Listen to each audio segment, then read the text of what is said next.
안녕하세요. 포근한 이야기 속으로 여러분을 초대합니다. 하루의 끝, 지친 마음을 살며시 감싸줄 따뜻한 이야기 준비했어요. 이제 조용히 눈을 감고 마음을 편안히 해보세요. 잘 자는 그 순간까지 제가 함께 할게요. 최고의 며느리와 최악의 시어머니. 옛날 어느 마을에 억척에 홀로 두 아들을 키우며 살고 있는 이씨 부인이라는 여인이 있었다. 이씨 부인은 두 아들에게 항상 장남이 잘 되어야 집안이 산다는 말을 입버릇처럼 해왔다. 두 아들은 그 말을 마음에 새기며 자랐다. 그러던 어느 날 장남호가 상인의 딸 덕순이와 혼인을 하게 되었다. 혼례 당일날 이씨 부인은 들뜬 마음을 감추지 못하고 있었다. 노야, 오늘은 우리 집안에 정말 큰 경사구나. 부유한 박씨의 여식과 네가 혼인을 하게 되다니. 먼저 떠난 네 아버지도 하늘에서 무척이나 기뻐하실 게야. 모두 어머니 덕분이에요. 소자를 덕순이와 혼인시키기 위해 땅 대부분을 파셨잖아요. 그깟 땅이 뭐가 그리 중요하겠니? 이제 네 뒤에 든든한 울타리가 생겼는데 이제 우리 집안도 더 크게 일어설 수 있을 게야. 그러니 앞으로 너는 네 장인의 눈밖에 나는 일 없이 행실을 바르게 하여라. 어머니의 기대를 저버리지 않도록 하겠습니다. 그래, 알았으니 어서 새색시가 있는 방으로 건너가 보거라. 어머니와 형인노가 웃으며 대화를 나누는 동안 동생 인성은 방 한켠에 조용히 앉아 그 모습을 지켜볼 뿐이었다. 그로부터 반년 뒤엔 동생 인성이 혼인을 하게 되었다. 인성의 배필은 부모를 일찍 여의고 친척집을 전전하며 자라온 순애라는 여인이었다. 이씨 부인의 태도는 장남 인호의 혼례 날과는 사뭇 달랐다. 그리 고집을 피우더니 결국 부모도 없는 아이를 데려오는구나. 어머니, 부모님을 일찍 여인 건 순 잘못이 아니잖아요. 순애는 마음씨도 곱고 부지런한 사람이니 어머님을 정성껏 잘 모실 거예요. 부모 없이 자란 아이가 뭘 알겠니? 앞으로 내가 네 색시를 가르치려면 골머리가 썩을 게야. 순애는 어머니의 정을 받아본 적이 없어요. 그러니 부디 어머니께서 따뜻하게 대해 주셨으면 좋겠네요. 내 처가 어미의 정을 모르는 게 내 탓이라도 된단 말이냐. 꼴도 보기 싫으니 어서 건너가 보거라.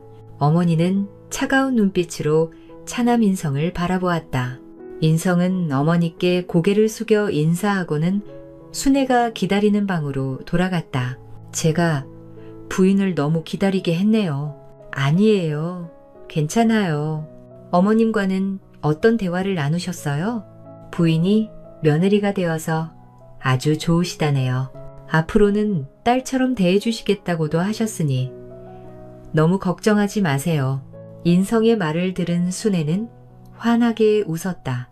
제게도 진짜 가족이 생겼네요. 많이 부족한 며느리지만 정성껏 어머님을 모실게요. 그래요, 부인? 앞으로 우리 오순도순 잘 살아보자고요.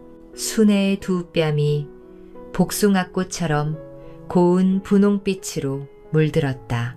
그런데 부인, 달랑 물 한 잔 떠놓고 혼례를 치렀는데 서운하지 않으세요?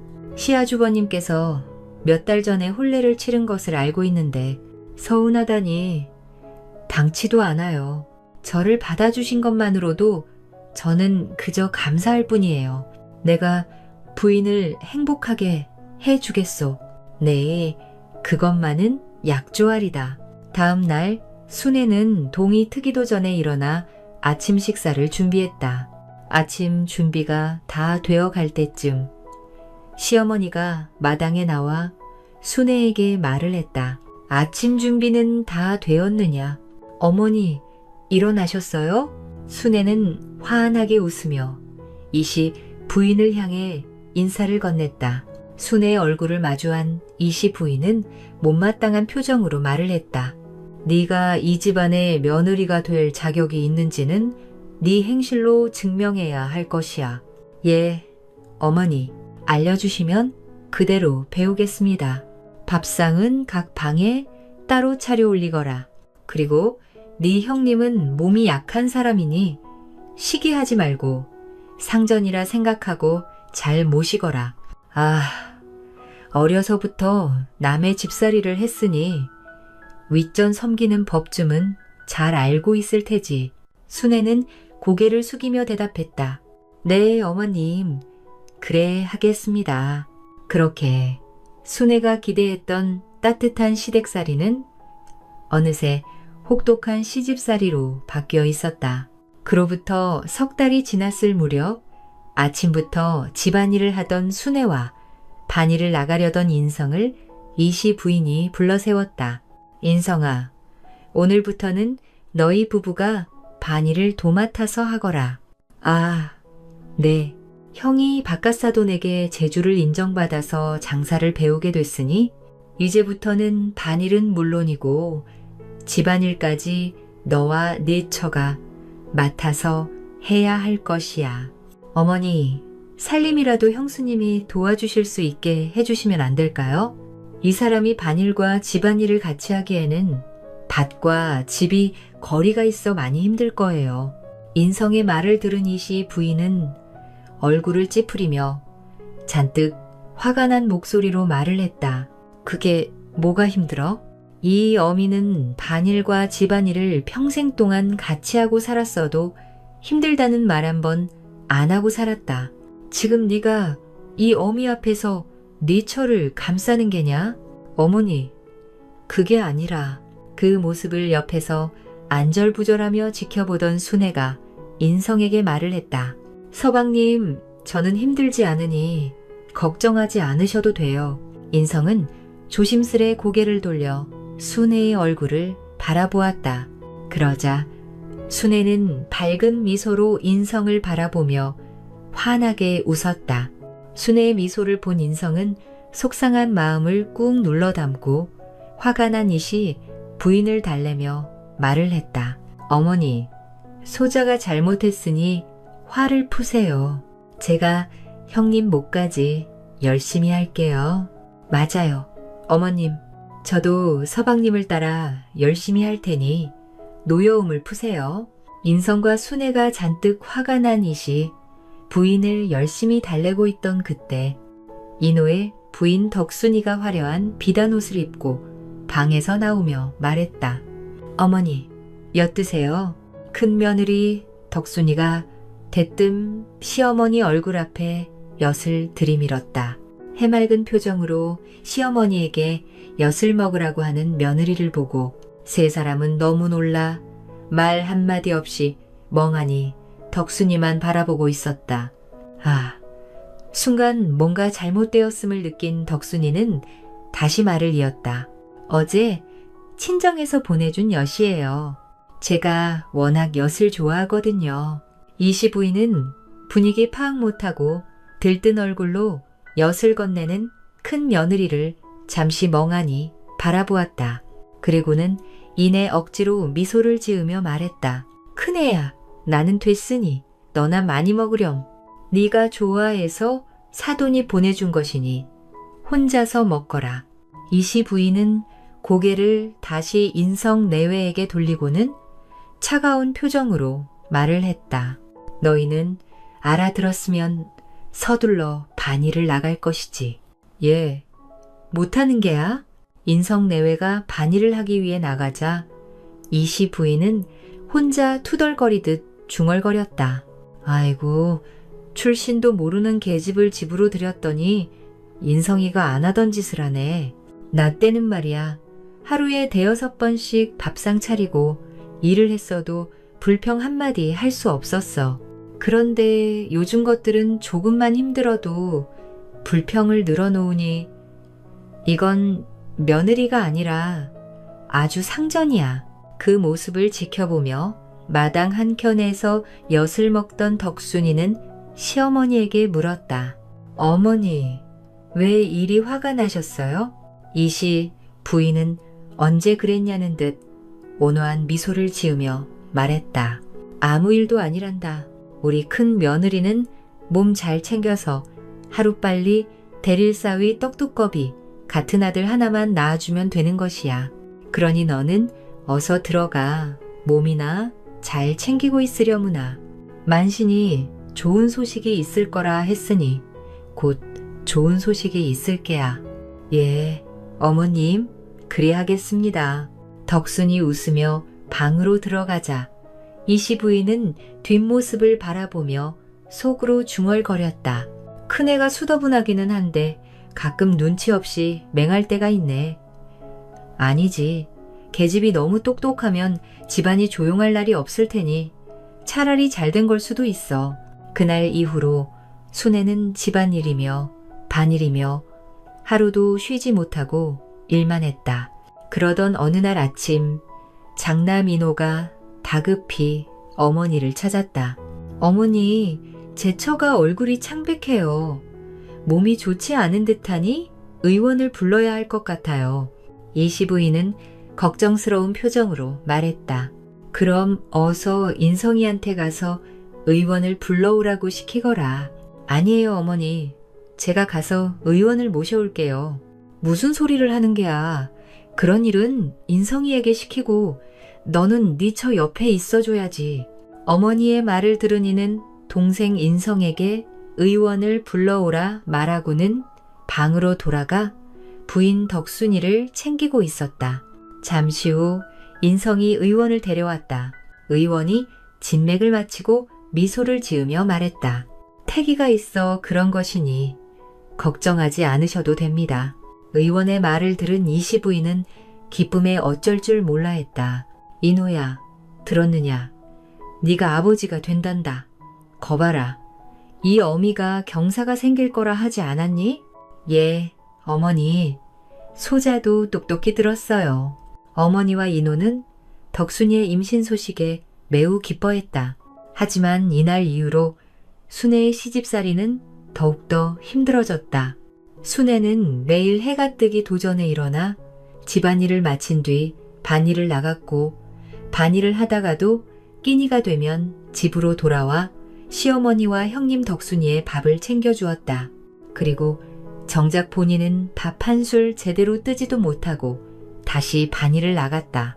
그렇게 반일을 하다 해가 지면 집으로 돌아와 식구들 끼니를 챙기고 태어날 덕순이 아이를 위해 밤늦게까지 옷을 지었다. 그렇게 고된 나날들이 몇 달째 이어지던 어느 날 순애는 여느 때처럼 방 안에 앉아서 조용히 바느질을 하고 있었다. 그런 그녀를 바라보던 인성이 조심스레 말을 꺼냈다. 부인, 안색이 좋지 않아 보이는데 어디 아픈 건 아니지요? 며칠 잠을 설쳐서 그런 것뿐이니 그리 걱정하지 않으셔도 됩니다. 얼굴도 많이 부은 것 같고 몸도 예전보다 좀 무거워 보이네요. 내일 의원에게 같이 가봐요. 서방님, 저희가 의원을 찾을 돈이 어디 있어요? 저는 괜찮으니 걱정하지 마세요. 고생시키지 않겠다 약조했는데 이리 부인을 고생만 시키고 있구려. 대신 내일은 내가 부인을 업고 밥까지 데려다 주리다. 인성의 어루만짐에 순애의 두 눈이 불그스름해졌다. 알았으니 어서 주무셔요. 내일도 밭에 일찍 나가봐야 하잖아요. 다음 날 아침 밥상이 들어올 시간이 지났는데도 순애가 밥상을 차려오지 않자 이시 부인은 화를 내며 인성의 방을 찾았다. 하지만 방 안에 아들 인성이는 없었고 순애만 이불 속에서 땀을 흘리며 누워 있었다. 이불 속에 누워있는 순애를 보고 이시 부인이 화를 내며 말했다. 여태 안 일어나고 뭐 하는 게야? 지금이 시어미를 굶기려 하는 게냐? 시어머니 목소리에 깜짝 놀란 순애는 간신히 몸을 일으키며 말했다. 어머니, 죄송합니다. 제가 몸이 좋지 않아 일어나질 못했네요. 내가 밥을 잘 먹어야 한다고 내가 몇 번을 말했잖니. 당장 일어나서 밥을 차리거라. 이시 부인이 순애에게 화를 내며 말하고 있을 때 인성이 의원을 데리고 돌아왔다. 의원님, 여기에요. 아들 인성의 목소리를 들은 이시 부인이 마당으로 나왔다. 아침부터 의원을 모시고 오다니 네 형수가 또 아픈 것이야? 아니에요, 어머니. 제 처가 밤새 식은땀을 흘리며 시름시름 앓아 소자가 날이 밝자마자 의원님을 모시고 온 것이에요. 너도 참 니구나. 자면서 좀 뒤척인 것 가지고 의원까지 모셔오고 말이야. 이시 부인은 못마땅한 듯한 표정으로 말하고는 자신의 방으로 들어갔다. 잠시 후 의원이 떠나고 인성은 기쁜 마음에 어머니를 찾았다. 어머니, 제 처가 아기를 가졌다고 하네요. 저도 이제 아버지가 돼요. 작은 애가 임신을 했다고? 그게 지금 네가 좋아할 일인 게야? 한 집안에서 한 해의 아이가 둘이나 태어나는 게 뭐 좋은 일이라고? 그러다 네 조카에게 부정이라도 타면 어쩌려고. 벌써 임신을 한 게야. 어머니의 뜻밖의 반응에 인성은 말문이 막힌 듯 그저 멍하니 어머니를 바라볼 뿐이었다. 남들 다 갖는 애 가진 것이 뭐가 대수라고 호들갑인 게냐. 네 처에게 절대 임신한 티 내지 말라고 단단히 일러두거라. 혹여라도 네 형수가 몸조리하는데 불편함이 있어서는 안 될 것이야. 예, 어머니. 인성은 힘없이 대답을 하고 어머니의 방을 나와 자신의 방으로 향했다. 그런데 그때 부엌에서 분주히 움직이는 순애의 모습이 인성의 눈에 들어왔다. 무거운 몸을 이끌며 밥상을 차리려 애쓰는 순애를 보자 인성의 발걸음이 멈췄다. 부인, 몸도 성치 않은데 왜 나와 있어요? 식구들 밥을 챙겨야죠. 제가 금방 밥상을 차려드릴 테니 서방님도 방에 들어가 계세요. 순애의 말을 들은 인성은 어쩔 줄을 몰라 했다. 순애 대신 부엌에 들어갈 수도 없는 노릇이기에 인성은 마당에서 안절부절하며 서성일 뿐이었다. 잠시 후 밥상을 들고 들어온 순애에게 시어머니가 냉랭한 목소리로 말했다. 네가 아이를 가졌다는 말은 들었다. 그러게 몸을 잘 간수했어야지. 배운 것이 없어 그랬거니 생각하려 해도 내 도저히 마음이 편치가 않구나. 이미 벌어진 일이니 어쩔 수 없지만 한 가지만 명심하거라. 네, 형님은 몸이 약한 사람이니 어느 것도 신경 쓰지 않게 해야 할 것이야. 내 말 알아들었느냐? 시어머니의 말을 들은 순애는 이게 도대체 뭔 소린가 싶어 눈만 껌뻑이고 있었다. 큰애 앞에서는 네가 임신한 것을 들키지 않도록 하란 말이다. 괜히 큰애 몸조리 하는데 신경 쓰이지 않게. 배가 나오려면 아직 시간이 있으니 알아서 잘하리라 믿는다. 예, 어머니, 그리하겠습니다. 순애는 힘없이 대답을 하고는 고개를 숙였다. 그날 밤 인성이 걱정스러운 표정으로 순애에게 말을 건넸다. 부인, 너무 힘들지요? 괜찮아요. 어머님의 말씀을 따라야죠. 형수님이 아이를 낳으면 다 괜찮아질 거예요. 그렇게 순애의 시집살이는 계속되었고 시간은 더섭이 흘러갔다. 그리고 날이 화창한 어느 날 마침내 큰 며느리 덕순에게 출산의 진통이 찾아왔다. 이시 부인은 어쩔 줄 몰라 하며 집안을 허둥지둥 뛰어다녔다. 잠시 후 긴 진통 끝에 덕수는 여자아이를 낳았다. 이시 부인은 얼굴에 실망한 기색이 역력했지만 곧 억지 미소를 지으며 큰 며느리에게 말을 건넸다. 건강한 아기를 낳았으니 그것만으로도 다행이다. 크나 다음에는 꼭 아들을 낳아라. 이 아픈 걸 또 하라고요? 싫어요, 어머니. 저는 이제 아이를 안 낳을래요. 이 고통을 다시는 겪고 싶지 않아요. 이시 부인은 순간 화가 치밀었지만 애써 참으며 말을 했다. 무슨 말을 하는 게야. 장남이 대를 이어야지. 두 번째는 덜 아프니 걱정 말아라. 시어머니의 말을 들은 큰 며느리가 울먹이며 말했다. 저는 싫어요. 덜 아픈 거지 안 아픈 게 아니잖아요. 이시 부인은 큰 며느리의 말에 돌덩이를 삼킨 듯 가슴이 답답했지만 애써 웃어 보이며 말했다. 일단은 알았으니 어서 쉬도록 해라. 순애는 아이를 낳은 덕순이의 몸조리를 정성을 다해 도와주었다. 그러던 어느 날 덕순이 방을 청소해 주던 순애에게 덕순이가 말을 건넸다. 동서도 얼마 전에 나처럼 배가 많이 나왔네? 제가 밥을 너무 많이 먹었나 봐요. 내가 바보인 줄 알아? 누가 봐도 임신한 배인데 왜 나한테 숨기는 거야? 형님, 숨기려고 했던 건 아니었어요. 저는 그저 형님이 아기를 낳으신 지 얼마 되지도 않았는데 저한테 신경 쓰실까 봐서 그랬던 거예요. 동서는 참 착한 것 같아. 덕순이는 가지고 있던 엿가락을 순애에게 건네며 말했다. 동서, 언제든 먹고 싶으면 말해.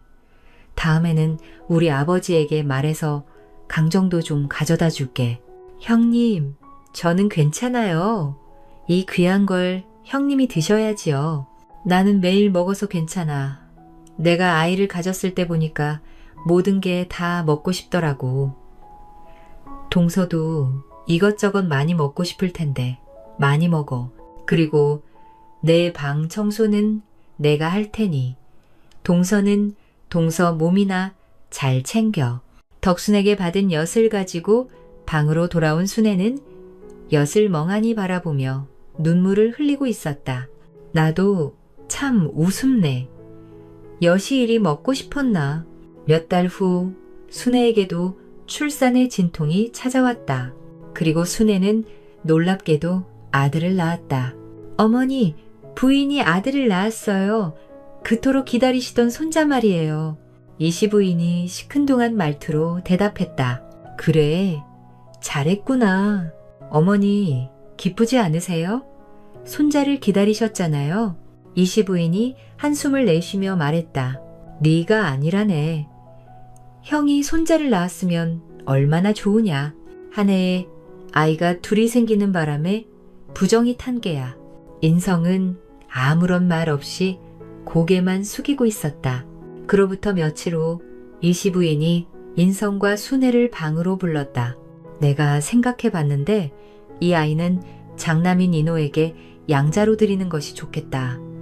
그러면 이 집안의 대를 잇는 것은 걱정하지 않아도 되니 말이다. 순애와 인성은 너무 놀라 한동안 아무런 말도 할 수가 없었다. 잠시 후 인성이 침묵을 깨고 말을 했다. 어머니, 제 아들을 형에게 보낸다니 절대 안 됩니다. 뭐가 안 된다는 것이야. 어차피 한 집안에서 살고 네 처가 밥을 챙겨줄 것인데 뭐가 불만인 게야. 이것은 집안을 위한 결정이다. 너희는 이 어미에게 효도한다. 그리 생각하면 될 것이야. 어머니 시키시는 건 뭐든지 다 할게요. 제발 아이만은 저희가 키우게 해주세요. 이시 부인이 순애에게 화를 내며 말했다. 내 뜻을 따르지 않겠다면 나도 그 아이를 우리 집안 핏줄로 받아줄 수 없다. 그러니 작은 내, 너는 아이를 데리고 이 집을 나가거라. 어머니, 어찌 그런 말씀을 하세요? 내가 너희 형제에게 했던 말을 잊은 것이야? 장남이 잘 되어야 집안이 산다고 어릴 적부터 그렇게 말을 하지 않았더냐. 어머니, 형님이 아들을 얻지 못해도 제가 아들이 있으니 대가 끊기는 것이 아니지 않습니까? 다 듣기 싫다. 아무튼 내 뜻은 그러하다. 그러니 내 뜻을 따르기 싫으면 너희가 나가면 될 것이야. 더 이상 너희에게 들을 말은 없으니 어서 나가보거라. 방으로 돌아온 순애와 인성은 어린 아들을 바라보며 한없이 눈물만 흘렸다. 다음 날 아침 이시 부인은 두 아들을 방으로 불렀다. 인호야, 예, 어머니. 인성의 아들을 네가 양자로 드리도록 하려무나. 어머니의 말을 들은 장남 인호는 너무 놀라 순간 아무런 말도 하지 못했다. 잠시 후 정신을 차린 인호가 말문을 열었다. 어머니, 그게 무슨 말씀이세요? 인성아, 지금 어머니가 뭐라 말씀을 하시는 게냐? 인호의 물음에 인성은 대답 없이 고개만 숙이고 있었다. 인성이에게는 내가 어제 이미 말해두었다. 다 집안을 위해 결정한 것이니 너희들은 그리 알고 이 어미 뜻을 따르거라. 인성아, 뭐라 말을 해보거라. 너는 괜찮은 것이야? 형 인호의 질문에도 인성은 아무런 대답 없이 고개만 숙이고 있었다. 인호는 한숨을 크게 한번 내쉬더니 차분한 말투로 다시 말을 이었다. 어머니, 시간을 좀 주세요. 제 처에게도 말은 해야 하지 않겠습니까? 여자들이 집안일에 나설 필요가 있겠느냐? 어른이 다 알아서 결정해 주었으니 따르면 되는 것이지. 그래도 말은 해줘야죠. 그럼 사람들 입방아에 오르지 않게 서둘러 큰애기한테 말하고 이 어미에게 답을 주어라. 예, 어머니, 그리 하겠습니다. 대답을 하고 동생 인성이와 함께 방을 나왔다. 그날 밤 순애가 마음을 굳힌 듯 인성에게 말을 했다. 서방님, 제가 아무리 생각을 해보아도 이 아이는 보낼 수 없을 것 같아요. 그건 나도 마찬가지예요. 하지만 어머니께서 저리 단호하시니 어쩔 수가 없잖아요. 서방님, 저를 행복하게 해주신다 하셨잖아요. 그 약조를 잊으셨습니까? 잊었다니? 그럴 리가요. 하지만 어머니의 말씀을 거역하고 불효를 저지를 수는 없잖아요. 어머니의 뜻을 거스를 수 없다는 인성의 말에 순애는 너무나도 혼란스러웠다. 남편은 실망스러웠고 시어머니는 원망스러웠다. 순애는 잠시 생각에 잠겼다. 그리고 마치 무언가 결심을 한 듯 눈물을 흘리며 입을 열었다. 그럼 저는 이 집을 떠나겠습니다.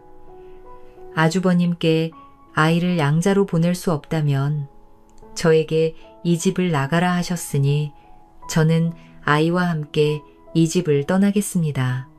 뭐라고요? 서방님께서 저와 이 아이를 진심으로 생각하신다면 저희와 함께 이 집을 떠나요. 모진 고생하시며 홀로 우리 형제를 키워주신 어머니에게 제가 어떻게 그럴 수 있겠어요? 저는 죽어도 이 아이를 포기하지 않을 거예요. 함께 떠날 수 없다면 저를 잡지 말아주세요. 예전에 제가 살던 집에서 서방님을 기다리고 있겠습니다. 밤이 깊어지자 순애는 아이를 업고 문 밖을 나섰다. 인성은 떠나는 순애를 그저 바라만 보고 있었다.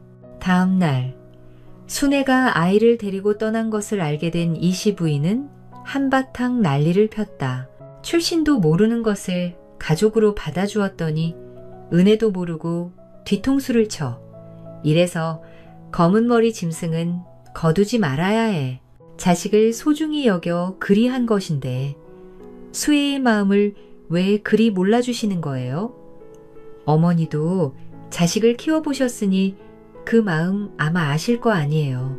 내가 남에게 보내라는 것도 아니고 네 형의 양자로 드리라고 한 것인데 그게 그리 잘못된 것이냐? 다 필요 없다. 다시는 그 계집과 아이는 볼 생각 말거라.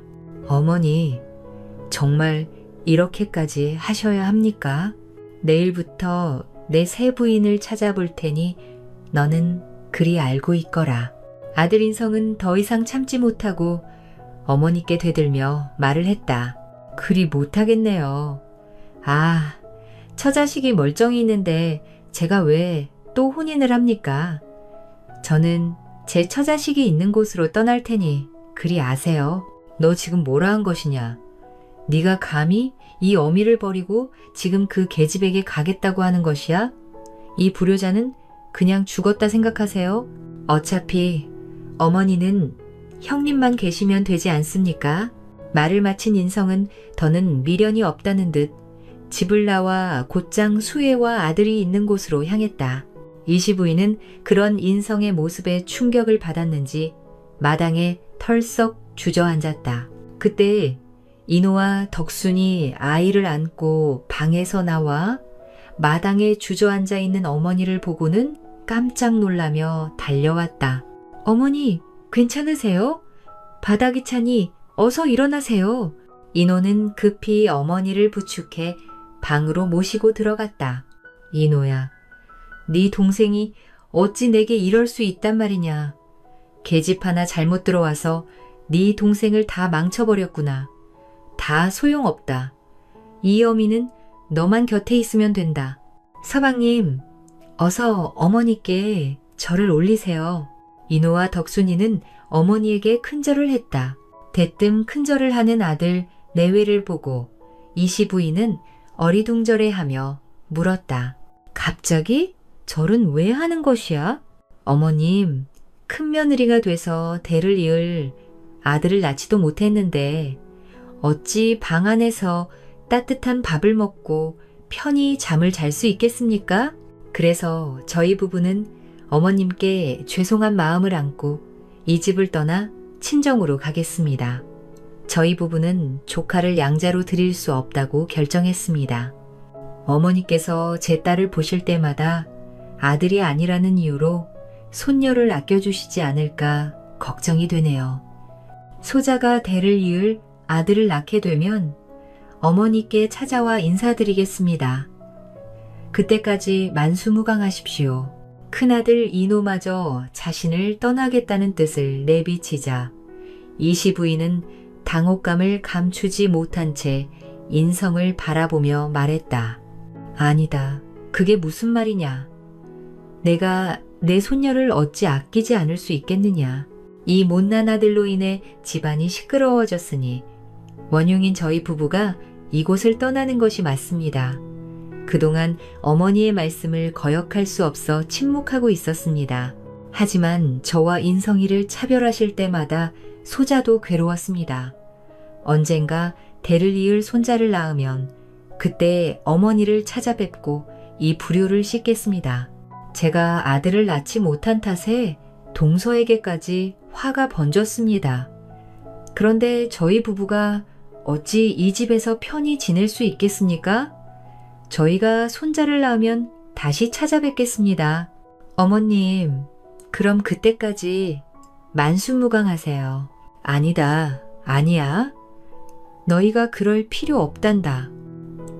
이시부인의 간곡한 만류에도 인호 부부는 집을 나와 처가로 향했다. 한편 인성은 잠시도 쉬지 않고 달려 수혜와 아들이 있는 낡고 허름한 집에 도착했다. 서방님, 오셨군요. 부인, 내가 미안하오. 간밤에 같이 나섰어야 했는데 그러지 못했어. 아닙니다. 이제라도 오셨으니 다행이에요. 인성과 순애는 서로를 바라보며 웃음을 지었다. 그날 이후 인성은 나리를 다니고 순애는 집에서 아이를 돌보며 집안일을 했다. 비록 넉넉한 생활은 아니었지만 마음만은 편한 나날이었다. 그러던 어느 날 인성은 마당 한켠에 서서 한참을 하늘만 바라보고 있었다. 서방님, 하늘을 바라보며 무슨 생각을 하시는 거예요? 별 생각 안 하고 있는데요. 그냥 하늘이 좋아서 보고 있었을 뿐이에요. 한번 다녀오시는 게 어때요? 어머님 걱정이 되어 그러시는 거잖아요. 그럴 수는 없어요. 걱정이 되는 것은 사실이지만 어머니께 저는 이미 불효자니까요. 어머님께서도 서방님이 보고 싶으실 거예요. 10손가락 깨물어 안 아픈 손가락이 어디 있겠어요.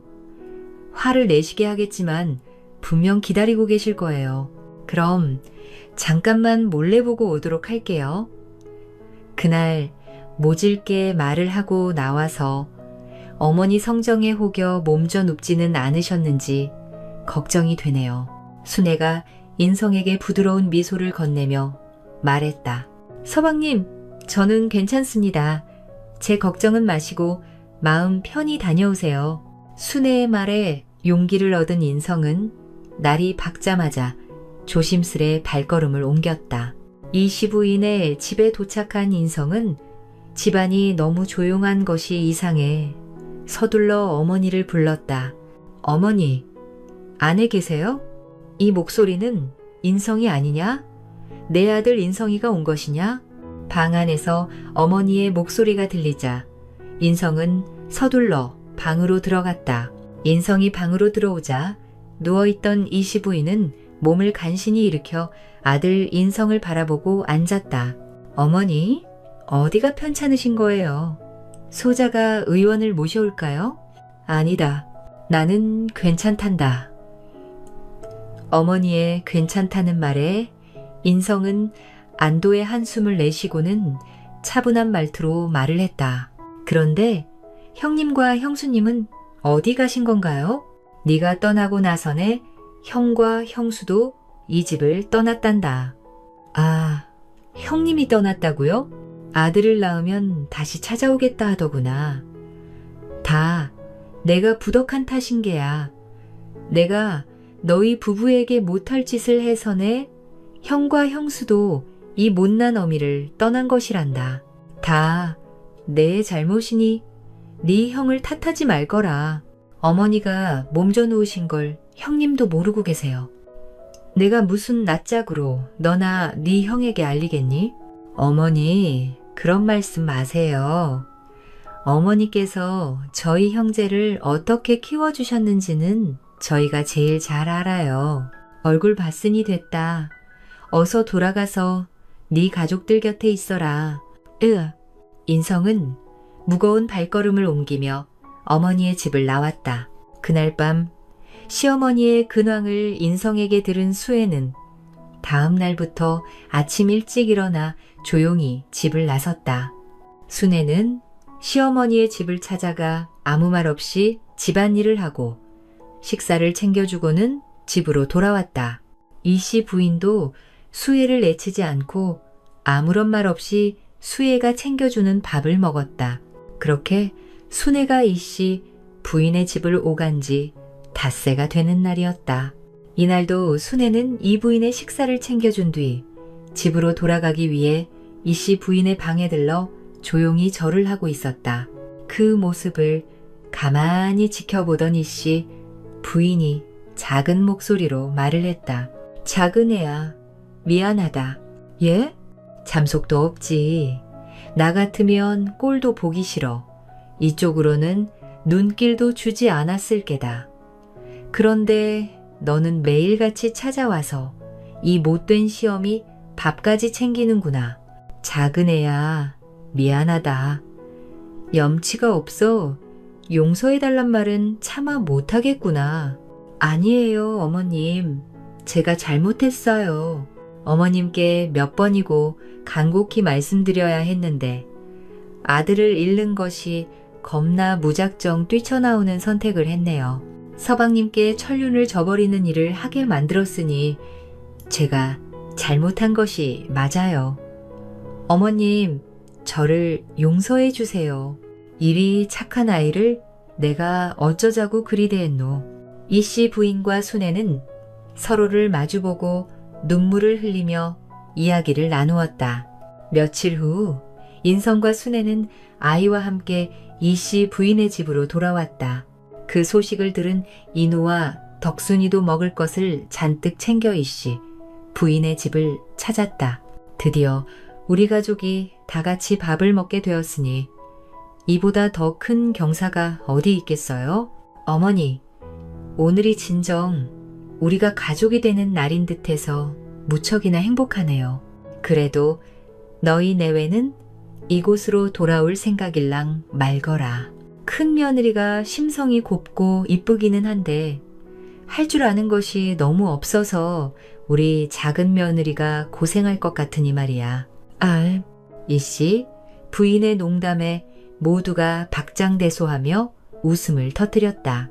동서, 앞으로 먹고 싶은 게 있으면 다 나한테 맡겨. 내가 우리 친정에서 계속 보내줄 테니까. 예, 형님. 그래 할게요. 그날 이후 이씨 부인의 집에는 웃음소리가 끊이지 않았고 인성과 순애는 정성을 다해 이씨 부인을 모셨다. 세 사람은 서로를 아끼며 평생을 따뜻하고 행복하게 살아갔다고 한다. 오늘도 함께 해주셔서 감사합니다. 이제 눈을 감고 포근한 꿈나라로 떠날 시간이에요. 좋은 꿈 꾸시고 편안한 밤 되세요. 안녕히 주무세요. 잘 자요.